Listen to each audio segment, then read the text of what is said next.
Architect Pablo Antonio.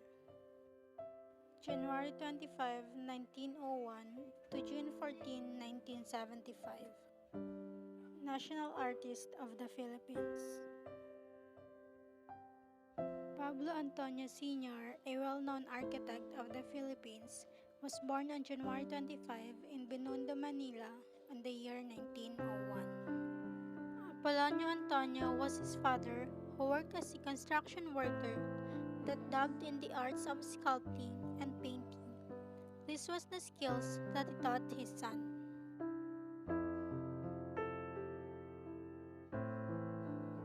By the age of 12, Pablo was orphaned and he had to live and support himself. He works during day and he attended the secondary school at night. He honed his skills in drafting and design through experience. He did this without attending design school. He also worked as a draftsman for the Bureau of Public Works.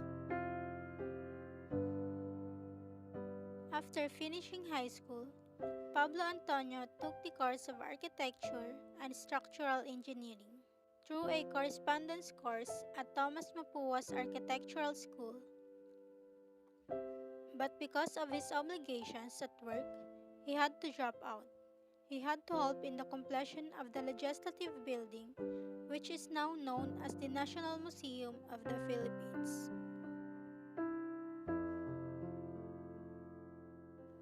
He also worked for the company Mapua Arevalo Ciuchi under one of his former advisors as a draftsman and a construction foreman like his father before him. With the help of one of his partners named Engineer Ramon Arevalo, one of the engineers of the Legislative Building Project, funded Antonio's education at the University of London. He completed a 5-year architecture course in just 3 years and graduated in 1927. He passed the board exam and in 1932, he became a licensed architect. Pablo Antonio's architecture and its adoption of Art Deco techniques was radical for its time. The dominant motif of the Philippines was neoclassicism when he began his career. Antonio died in Manila, Philippines on June 14, 1975, due to health reasons. The cause of his death is still not stated until after he died.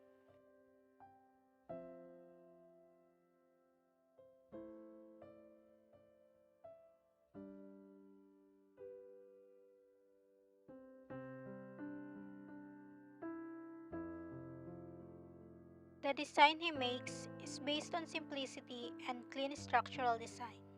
The lines are clean and smooth, and when there are curves, these are made integral to the structure. Pablo believes that function must come first before the elegance of structure. His design focuses on the maximum use of natural light and cross ventilation. He always strives to make each of his building design unique from others. He avoided obvious trademarks.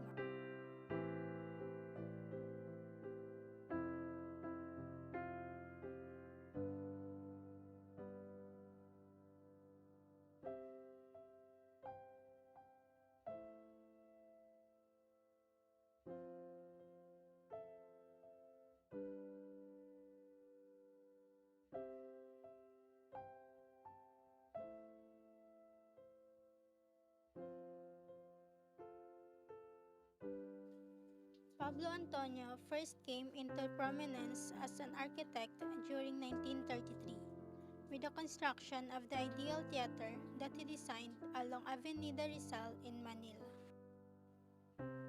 Aside from the Ideal Theater, architect Antonio also designed several other theaters in Manila, which includes the following: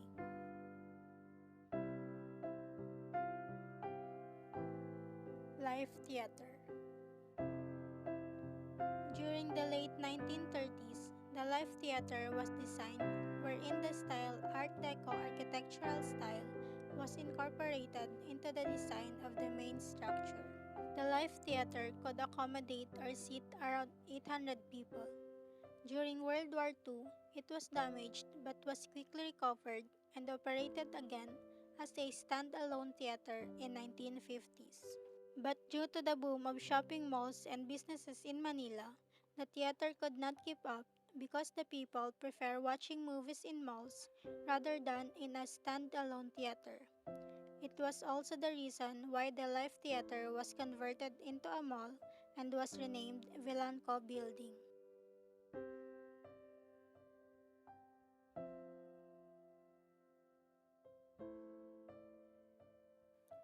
Galaxy Theater.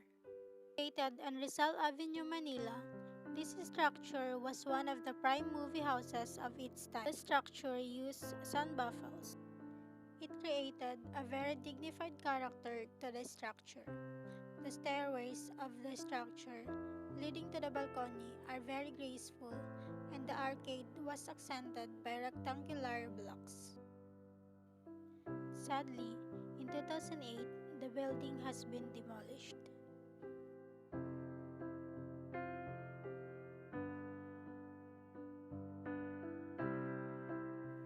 The unique works that Pablo Antonio did caught the eyes of the founder of the Far Eastern University, Nicanor Reyes Sr., who was at the time looking to build a campus that was modern in style. The years between 1938 to 1950, he designed several of the buildings within the university campus in the style of Art Deco.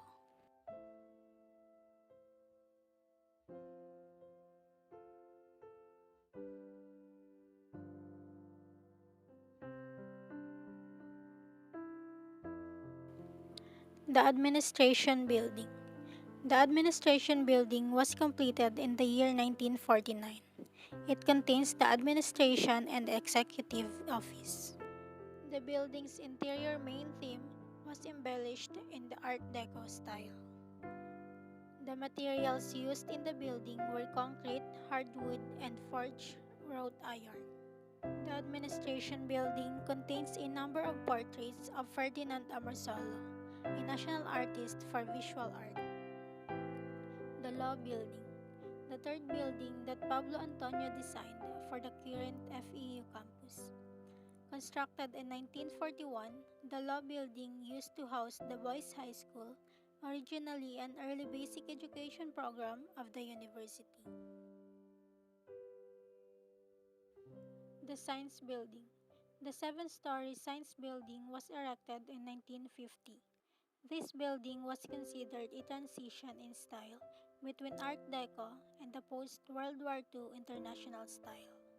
But in 1990, an earthquake occurred which caused a large structural damage to the building, making it necessary to demolish the top two floors to the structure to prevent further damage.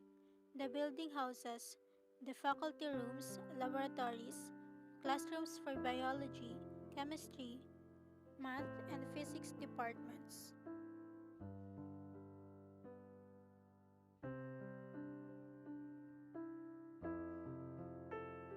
Nicanor Reyes Building. This building was named after the founder of FEU. Was built in the year 1938. The facade of the building is made up of large piers with curved corners, geometric patterns of iron and concrete, which are characteristics of the Art Deco style. The university's signage in Alibata-inspired fonts was also placed on the facade of Nicanor Reyes Hall.